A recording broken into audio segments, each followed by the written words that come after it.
Шрек, биз не үчүн Чабайга бара жатабыз? Бишкекте жүргөндө одноклассниктен бир кыз менен таанышканмын. Чабайдан боломун деген ал мага. Ошого. Аябай сулуу кыз. Ыймандуу, буюрса келин Чабайдан болот окшойт.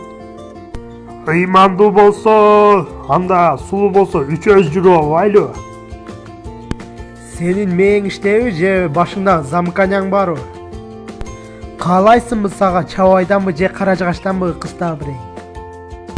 Шрек, кичине ойлонсоң сен Шрексиң, мен эшекмин. Экөөбүзгө ким кызын берет? Мага айтышкан пешенеси алыс болсо, алыстан катын аласың деп. Менин чачым жок, анда менин аялым не жер төгөнгөн жерден болобу? Шрек, кечирип кой. Бирок сен болочок аялың Баткенден болсо керек. Шрек, токто! Сен менин башымды оорутпа көп. Настроенияны и так өлтүрдүң. Тажатып жибердиң мени.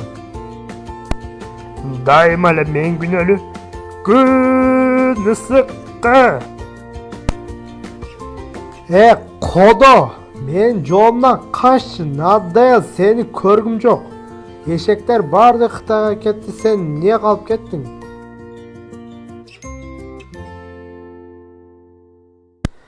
Тартынбай мени карап күлчү жаным.